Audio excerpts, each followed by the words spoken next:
మాజీ ముఖ్యమంత్రి వైఎస్ జగన్మోహన్ రెడ్డి జన్మదినాన్ని పురస్కరించుకుని నెల్లూరు జిల్లా ఇందుకూరుపేట మండలం రాములపాలెం గ్రామంలో ఆదివారం ఉదయం జన్మదిన వేడుకలు మావులూరు శ్రీనివాసులరెడ్డి ఆధ్వర్యంలో వైభవంగా నిర్వహించారు. ఈ కార్యక్రమానికి నల్లపరెడ్డి ప్రసన్నకుమార్ రెడ్డి ఆయన కుమారుడితో కలిసి పాల్గొన్నారు. తొలుత అక్కడ ఏర్పాటు చేసిన రక్తదాన శిబిరాన్ని ప్రారంభించి రక్తదానం చేశారు.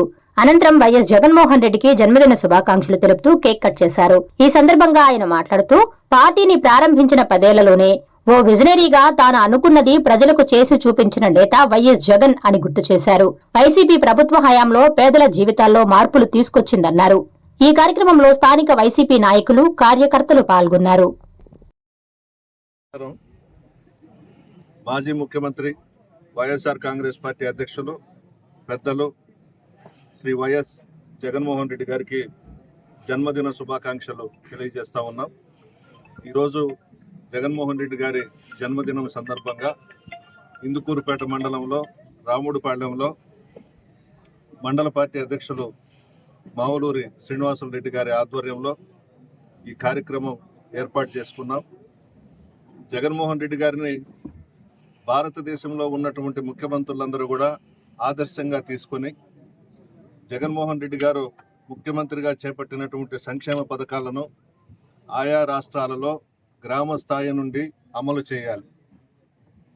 అంబేద్కర్ గారు ఆశయాలు, సిద్ధాంతాలు, రాజ్యాంగాన్ని స్ఫూర్తిగా తీసుకొని జగన్మోహన్ రెడ్డి గారు ముఖ్యమంత్రిగా పార్టీలు చూడకుండా, రాజకీయాలు చేయకుండా, పార్టీలకు అతీతంగా సంక్షేమ పథకాలు పెద్ద ఎత్తున ఇచ్చిన ఏకైక ముఖ్యమంత్రి ఎవరైనా భారతదేశంలో ఉన్నారు అనంటే ఒక్క జగన్మోహన్ రెడ్డి గారు మాత్రమే. అధికారంలోకి వచ్చిన తర్వాత పేదలు బాగుండాలి, ఆర్థికంగా బలపడాలని చెప్పేసి దాదాపు 33 సంక్షేమ పథకాలు 3 లక్షల కోట్లకు పైగా ఆర్థికంగా పేదలందరినీ ఆదుకున్నటువంటి వ్యక్తి జగన్మోహన్ రెడ్డి గారు. ఇప్పుడున్నటువంటి పరిస్థితి ఈవీఎంలతో ముఖ్యమంత్రి అయి ప్రజలకు అన్యాయం చేస్తూ, రాష్ట్రాన్ని అధోగతి పాలు చేస్తూ, పేద ప్రజలను దగ్గరకు రానివ్వకుండా ఆయన కుమారుడు కోట్లకు పడగలెత్తడమే తప్ప సంక్షేమ కార్యక్రమాలు పూర్తిగా ఆగిపోయినాయి. జగన్మోహన్ రెడ్డి గారు ఒకే ఒక్క మాట చెప్పారు ముఖ్యమంత్రిగా ప్రమాణ స్వీకారం చేసిన తర్వాత, నేనిచ్చే సంక్షేమ పథకాలు వైఎస్ఆర్ కాంగ్రెస్ పార్టీకి ఓటు వేయని వాళ్ళకి కూడా అందేలా నేను చేస్తానని చెప్పాడు. ఆ విధంగా చెప్పిన ముఖ్యమంత్రి కూడా జగన్మోహన్ రెడ్డి గారే. ఈరోజు ఆ పరిస్థితి లేదు. పసుపు చొక్కాలు వేసుకున్న వాళ్ళకే పథకాలు, ఏదైనా పనులు. జగన్మోహన్ రెడ్డి గారు నిజాయితీగా, చిత్తశుద్ధితో, పార్టీలకు అతీతంగా అందరూ బాగుండాలని చెప్పి అనేక సంక్షేమ పథకాలు ఇచ్చి ఈరోజు అంబేద్కర్ గారు ఏవైతే కలలు కన్నారో అవన్నీ కూడా జరిగాయి అని అంటే జగన్మోహన్ రెడ్డి గారి ప్రభుత్వంలోనే జరిగాయి. ప్రజలందరూ కూడా ఎప్పుడు ఎలక్షన్స్ వస్తాయా అని ఎదురు చూస్తూ ఉన్నారు. పొరపాటు చేశాం, ఈవీఎంలు ఏదో మోసం చేశాయి, దొంగలందరూ అధికారంలోకి వచ్చారు, అనవసరంగా మనం జగన్మోహన్ రెడ్డి గారిని పోగొట్టుకున్నామని అన్ని గ్రామాల్లో, రాష్ట్రం అంతటా కూడా అన్ని నియోజకవర్గాల్లో ప్రజలందరూ కూడా బాధపడతా ఉన్నారు. ఎప్పుడెప్పుడు ఎలక్షన్స్ వస్తాయా, మరలా జగన్మోహన్ రెడ్డి గారిని ముఖ్యమంత్రిగా చేసుకుందాం, మరలా మనకు సంక్షేమ పథకాలు అందుతాయని పార్టీలకు అతీతంగా ఈరోజు ఎదురు చూస్తున్నారు జగన్మోహన్ రెడ్డి గారి కోసం. ఆ విధంగా ప్రజల మనసుల్లో చిరస్థాయిగా నిలిచిపోయినటువంటి వ్యక్తి. రాజశేఖర రెడ్డి గారి కన్నా, ఎన్టీ రామారావు గారి కన్నా కూడా ఎక్కువ పథకాలు చేసినటువంటి వ్యక్తి జగన్మోహన్ రెడ్డి గారు. ఈ ముగ్గురు నాయకులకే ప్రజాకర్షణ ఉంది రాష్ట్రంలో. ఉమ్మడి రాష్ట్రంలో కానీ, ఈ రాష్ట్రంలో కానీ పథకాల విషయంకి వస్తే ముఖ్యమంత్రిగా వాళ్ళిద్దరికన్నా కూడా ఎక్కువ పథకాలు చేపట్టినటువంటి వ్యక్తి జగన్మోహన్ రెడ్డి గారు. గ్రామ స్థాయి నుంచి పరిపాలన ఏ విధంగా ఉండాలో చేసి చూపించినటువంటి వ్యక్తి జగన్మోహన్ రెడ్డి గారు. సచివాలయాలు కానివ్వండి, ఆర్బీకేలు కానివ్వండి, విలేజ్ క్లినిక్ కానివ్వండి, ప్రతి ఒక్కటి కూడా ప్రజలకు అందుబాటులో ఉండే విధంగా గ్రామ స్థాయి నుంచి పరిపాలన చేసి అనేక సంక్షేమ పథకాలకు శ్రీకారం చుట్టినటువంటి వ్యక్తి జగన్మోహన్ రెడ్డి గారు. ఆయన భగవంతుని దయ వల్ల, ముక్కోటి దేవతల వల్ల మరలా ముఖ్యమంత్రిగా ప్రమాణ స్వీకారం చేసి ఈ రాష్ట్రాన్ని 20-30 సంవత్సరాలు ముఖ్యమంత్రిగా పరిపాలించాలని చెప్పి కోరుకుంటున్నాను. ఈరోజు ప్రసన్న కుమార్ రెడ్డి గారి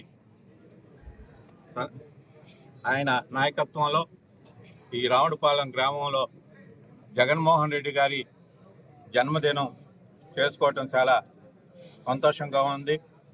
ముఖ్యంగా మన నాయకుడు జగన్మోహన్ రెడ్డి గారు జనహితం కోసమే అనేక నిర్ణయాలు తీసుకున్నారు. అందులో భాగంగా పేదల సంక్షేమానికి అనేక సంస్కరణలు చేశాడు. అలాగే రైతుల విషయానికి వస్తే 100 సంవత్సరాలు ఏ ప్రభుత్వం, భారతదేశంలో ఏ ప్రభుత్వం చేయని నిర్ణయం భూ సర్వే యాక్ట్ తీసుకొని వచ్చాడు. ఈ భూ సర్వే యాక్ట్ వల్ల ఎన్నో చుక్కల భూములు, లంక భూములు, అలాగే ఇతర పట్టాదారు పాస్బుక్లు అయితేనేవి అన్నీ కూడా ఆయన దాంట్లోనే అన్నీ చేసుకుంటూ జరిగింది. ముఖ్యంగా గవర్నమెంట్ చుక్కల భూములు అయితేనేమి, లంక భూములు అయితేనేమి, అలాగే పేదవాళ్ళకి ఇచ్చిన పట్టాలు అయితేనేమి అన్నీ కూడా ఒక చట్టబద్ధత ఏర్పరిచి పాస్బుక్లు ఇచ్చిన ఘనత వైఎస్ జగన్మోహన్ రెడ్డి గారికే దక్కుతుంది. కాకుండా ఈ సర్వే విధానంలో రాళ్ళ మీద జగన్ గారి ఫోటో వేశారని, పాస్బుక్ల మీద జగన్మోహన్ రెడ్డి గారి ఫోటో వేశారని అసత్య ప్రచారం చేసి జగన్మోహన్ రెడ్డి భూములు లాక్కుంటారని ఈ విష ప్రచారం చేసి పోర్టల్ ద్వారా చూపించి, వక్రీకరించి చూపించి మన జగన్మోహన్ రెడ్డిని కించపరిచే విధంగా ప్రభుత్వాన్ని కించపరిచే విధంగా చూపించారు. మంచి ఎప్పుడు కూడా కొద్ది రోజులు నిదానంగానే జరుగుతుంది, చెడు ఎప్పుడు కూడా ముందుగా ప్రచారం అవుతుంది. అలాగే సమాధానం కాలమే చెప్తుంది. ఎందుకంటే ఇలా సంక్షేమ పథకాలు అయితేనేమి, పేదవాళ్ళకి చేయూత అయితేనేమి, అలాగే చేదోడైతేనేమి, అమ్మ ఒడి అయితేనేమి, రైతుకి పట్టాదారు పాస్బుక్లు అయితేనేమి, అలాగే సచివాలయాలు, క్లినిక్లు గ్రామాల్లోని ఏర్పాటు చేసి వైద్యాన్ని పేదవాడి ఇంటి గడప తీసుకొని వచ్చిన ఘనత వైఎస్ జగన్మోహన్ రెడ్డి గారికే దక్కుతుంది.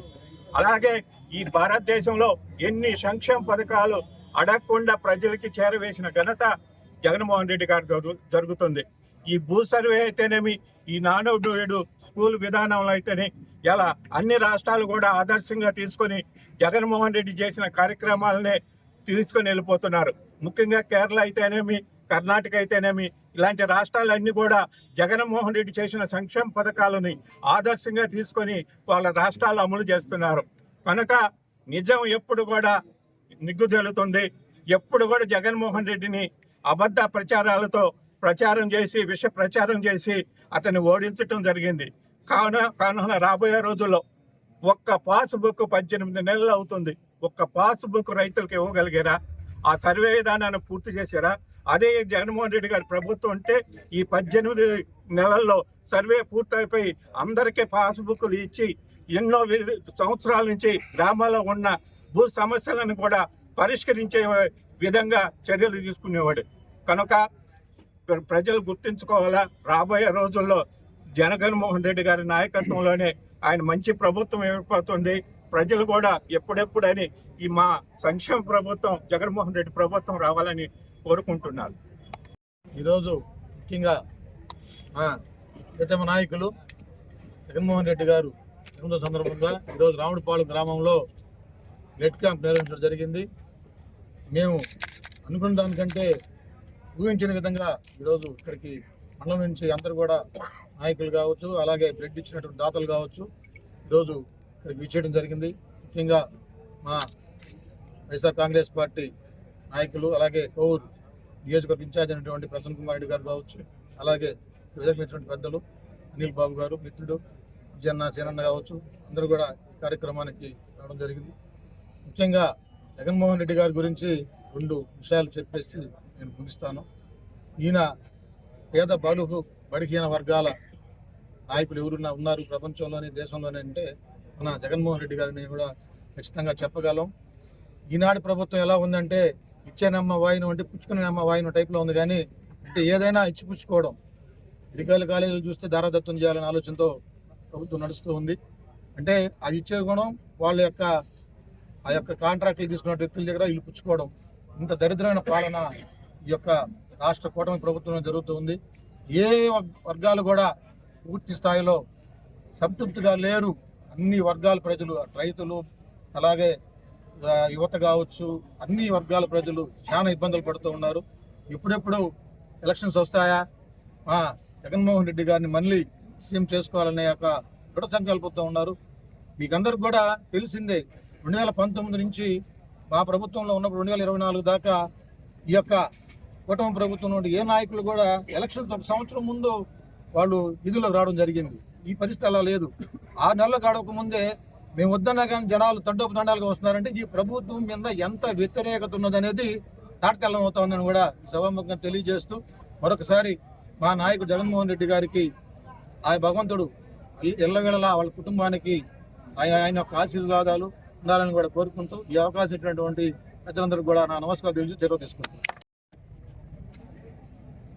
ఈరోజు ఒక మహానాయకుడు జన్మదిన సందర్భంగా ఈ కార్యక్రమానికి ముఖ్య అతిథిగా వచ్చేటువంటి పెద్దలు మాజీ మంత్రివర్యులు శ్రీ నల్లపల్లి ప్రసన్న కుమార్ రెడ్డి గారికి, అలాగే పెద్దలు రజిత్ కుమార్ రెడ్డి గారికి, ఈ కార్యక్రమాన్ని పెద్ద ఎత్తున ఏర్పాటు చేసినటువంటి ఇందుకూరుపేట మండల పార్టీ అధ్యక్షులు శ్రీనివాసుడి గారికి, అలాగే సోదరులు నరేంద్ర రెడ్డి గారికి, విజయన్నకి, శంకరెడ్డి గారికి, అందరికీ ఇచ్చేసినటువంటి నాయకులందరూ కూడా పేరు పేరున హృదయపూర్వక నమస్కారాలు తెలియజేసుకుంటున్నాను.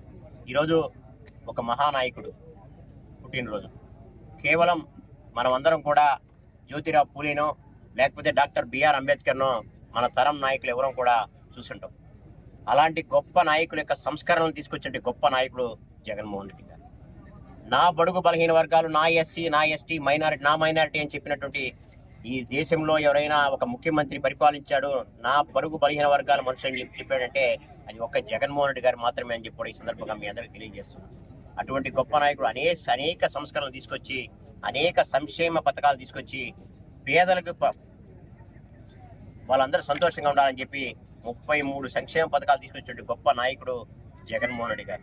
కానీ దురదృష్టవశాత్తు కొన్ని ఎల్లో మీడియా, కొన్ని అబద్ధ ప్రచారాల వల్ల, ఈవీఎంల వల్ల మన నాయకుడు ఈరోజు ముఖ్యమంత్రి పేట నుంచి దిగుండొచ్చు. కానీ మళ్ళీ ఎప్పుడు ఎన్నికలు వచ్చినా మళ్ళీ జగన్మోహన్ రెడ్డి గారే ముఖ్యమంత్రి అవుతారని చెప్పి కూడా ఈ సందర్భంగా తెలియజేసుకుంటూ, ఇంతటి గొప్పటి అవకాశాన్ని కల్పించినటువంటి పెద్దలు ప్రసన్న కుమార్ రెడ్డికి హృదయపూర్వక నమస్కారాలు తెలుసుకుని సెలవు తీసుకుంటాం.